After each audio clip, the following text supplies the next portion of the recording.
Hey, welcome in everybody to a bonus episode of the franchise. I guess we'll just call this episode number 16. Yesterday, we just uploaded episode number 15, in which we talked about MLB free agency, college football, and the NFL. This episode is dedicated to, it was just going to be dedicated to Aaron Judge, but now it is going to be dedicated to the San Diego Padres and Xander Bogaerts. And that is going to be the news that we're going to start with because it literally just broke.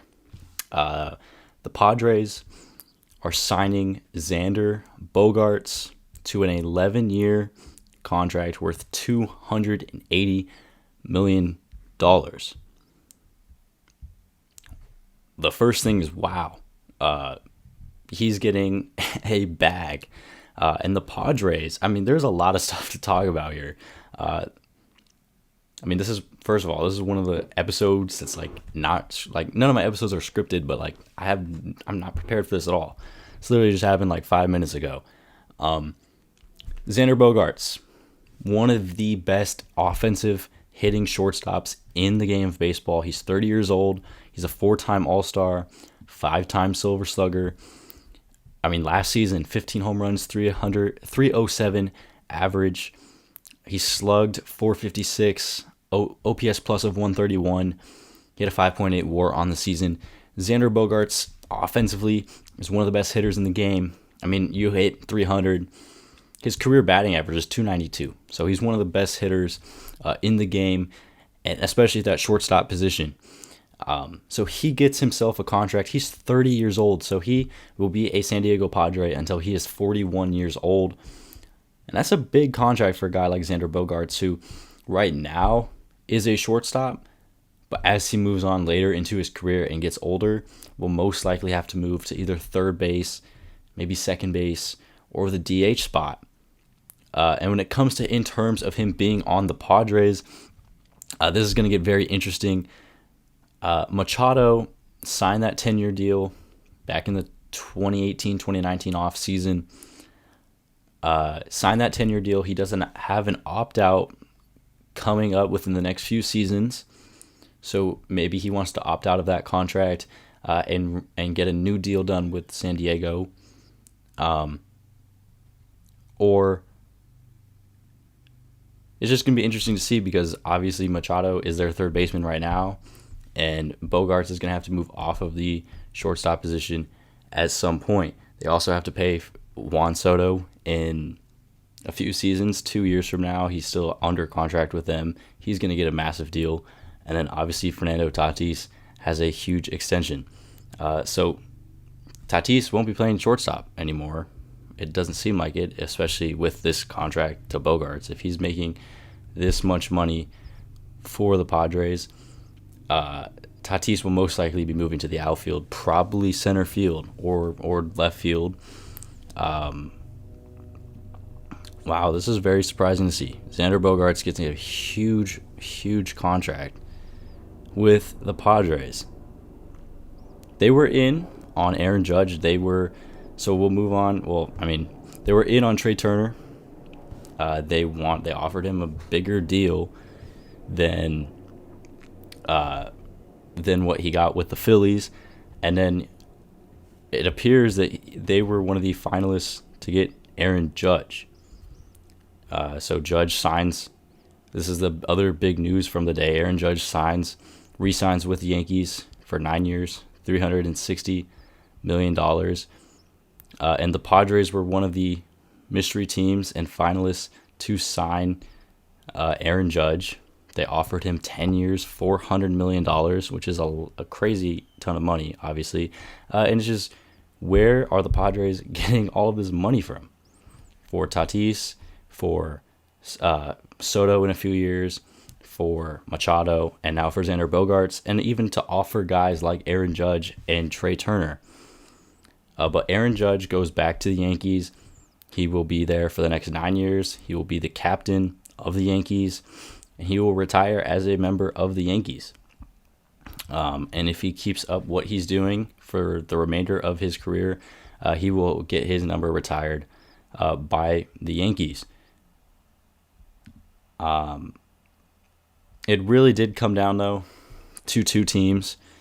I mean, obviously the Padres were in it, so I guess it's 3. But all along it was either he's going to go to the Giants or the Yankees. The Giants do miss out. Some of the lineups projected if he did sign with the Giants. I still think if Aaron Judge was to be on if he signed with the Giants, there's still a third place team behind the Padres and the Dodgers. And when it comes to in terms of him signing with the Yankees, which is where he is going to be for the next 9 years, when you look at the Yankees roster for next season, they have a lot of things to improve. They are the same team that they were last year, and that team last year got swept by the Astros in the American League Championship Series. So they need to go get more offense around Aaron Judge, because there was no offense on that Yankees team around Aaron Judge for a majority of the season. And that pitching staff, outside of Garrett Cole and Nestor Cortez for a good part of the season, had nothing. Jameson Taillon just signed with the Cubs, so they can't count on him because he's not on their team anymore. And their bullpen really struggled in the second half of the season.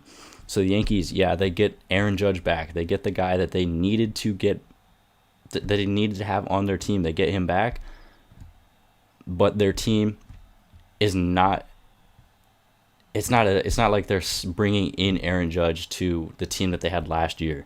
They are bringing him back, but they still have tons and tons of room to improve, to compete in the American League and beat a team like the Astros, who just swept them. The Yankees have a lot of work to do, but it is good that they at least got the number one thing on their list in bringing back Aaron Judge, because if Aaron Judge leaves the Yankees they cannot lose a guy like Aaron Judge, and they didn't. He signs with the Yankees. He goes back. I guess it's pretty clear and obvious that he wanted to be a Yankee the whole time. The Giants offered him the same contract that he got with the Yankees, and the Padres offered him 10 years, $400 million. So it's clear that Aaron Judge wanted to be a member of the Yankees. He just needed them to bring up the price to $360 million, and that gets the job done. But good for the Yankees and good for Aaron Judge, but the Yankees they should not be done. They need to go out there and they need to get a guy like Carlos Rodon, or they need to go out and get a Chris Bassett for their rotation, and they need to go and get more offensive guys, whether it's I don't think they're going to go out and get one of the best offensive players on the market, but they need to go and fill up either the left field, center field spot offensively, or they need to go and get a guy to play the left side of the infield, whether that's shortstop or third base, because the Yankees, when you look, especially in the month of August and September, if Aaron Judge wasn't on that team, the Yankees are probably one of the worst offensive teams in the game of baseball. So Aaron Judge, like I said, great signing for him and for the Yankees, but the Yankees have a lot of work to do to be a true competitor in the American League. So, wow. A lot of stuff just happened in the past few minutes. Xander Bogaerts to the Padres. Jeez. I mean, Tatis, there's no way Tatis is going to be playing shortstop next season. You don't sign Xander Bogaerts. You don't pay him this much money to not play shortstop. You don't pay a second baseman this much money. So Xander Bogaerts is their shortstop. Bold prediction, bold take, early take, hot take. The Padres are better than the Dodgers right now. Go ahead and clip that and save that and roast me if you want. But I mean, you look at these two teams. Look what they've done this offseason. The Dodgers have lost Cody Bellinger, Trey Turner, possibly Justin Turner. They bring back Clayton Kershaw. But I mean, just on paper, the Padres have, I guess their rosters are pretty similar. All right, Freddie Freeman and Mookie Betts, Will Smith, Chris Taylor. But I mean, you look at the Padres: Juan Soto, Fernando Tatis, Manny Machado, Xander Bogaerts, Ha-Seong Kim, Jake Cronenworth, Trent Grisham, He's a solid player.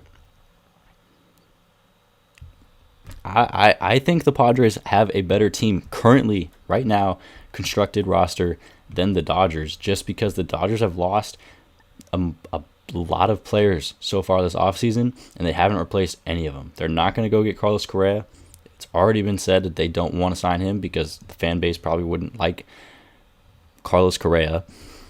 So they don't have a shortstop unless they play Gavin Lux there, which Gavin Lux had a nice season last year, but he's a second baseman. All right, I know shortstop's his natural position, but you can't have Gavin Lux being your shortstop. Yeah, the Dodgers have the best farm system, so they probably have like 10 guys that they can call up to fill the void left by Trey Turner. But I know Cody Bellinger wasn't good for the Dodgers the past 2 seasons, but you're losing his Gold Glove defense, and then you're losing the potential of his bat. So your outfield now is Mookie Betts and Chris Taylor. They have other guys. Like I said, their farm system is one of the best. But the Dodgers have not made any moves. It wouldn't surprise me. And I think they should go out and get a guy like Brandon Nimmo or Carlos Rodon or Dansby Swanson to play shortstop. But I think the Dodgers' eyes are set on next year's free agency. I think the Dodgers are just going to say, look, we'll sign some guys, maybe some of the lower tier guys, or we'll make some trades. But we want to save our money for Shohei Ohtani because he's a free agent next offseason if he doesn't sign an extension with the Angels, which if I were him right now, I don't see why you would sign an extension with the Angels, which really hurts to say. But the Dodgers are going to be gearing up to sign Ohtani. That's what I think. That's why I think when you look at their offseason, they didn't re-sign Trey Turner. I mean, yeah, Trey Turner wanted to play in Philadelphia. But they didn't sign Trey Turner. They're not going to get Correa. They didn't go after Bogaerts. Maybe they get Swanson. But they didn't bring back Cody Bellinger. They're probably not bringing back Justin Turner. And they're not going after Aaron Judge. They're taking a back seat in terms of what the Dodgers can do. These are some of the best players on the market. Verlander, DeGrom, those guys when they were available. Those are some of the best guys on the market, and the Dodgers didn't throw the bag at those guys because they are waiting to get Shohei Ohtani next offseason. It's very clear they're going to put hundreds, like $400+ million at Shohei Ohtani. But yeah, like I said, I think the Padres right now are a better constructed roster on paper than the Dodgers. I just think that's true. I think, with the addition of Bogaerts, a 300 hitter, getting back Tatis, who, he didn't play a single game last year, but Tatis is one of those guys. I know the steroids, but he never played with steroids, right? But Tatis is one of those guys. He's such a young player too. And putting him most likely in either left or center field will help him tremendously. He's one of the best players in the game. Juan Soto will play a full season with the Padres. He's one of the best young hitters in the game. And Manny Machado just finished top 3 in the MVP in the National League this past season. Ha-Seong Kim, amazing player. Jake Cronenworth, amazing player. And they still have the potential to go out and fill out, the first base spot. That's wide open right now, unless they slide Jake Cronenworth over there, which they could definitely do. But first base is open, and they still have room to get a number 3 and a number 4 starter in the rotation, whether it's a Chris Bassett, a Noah Syndergaard, or a guy from the trade market. The Padres still have tons of options to improve their roster, and I definitely think they're going to do that. And then, wow, this has been crazy. This video was just going to be about Aaron Judge, but then Xander Bogaerts signs with the Padres. This recently, the whole story of the winter meetings has been the Padres have freaking brought in the dump trucks full of money. Like, they are throwing $300+ million contracts at like every single player. So yeah, that's going to do it for the bonus episode. Aaron Judge returns to the Yankees, 9 years, $360, and Bogaerts signs with the Padres. What was it? 11 years. Where was it? How much money was it? Where's the tweets at? How much money is Xander Bogaerts getting again? 11 years, 280. So those are the two big moves. I mean, there's still Carlos Correa, Rodon, Dansby Swanson. Wilson Contreras signed with the Cardinals to be the Yadier Molina replacement. Never going to be able to fully replace Yadier Molina, but they do get a catcher in St. Louis. That'll do it for this quick little episode going over some of the recent huge news.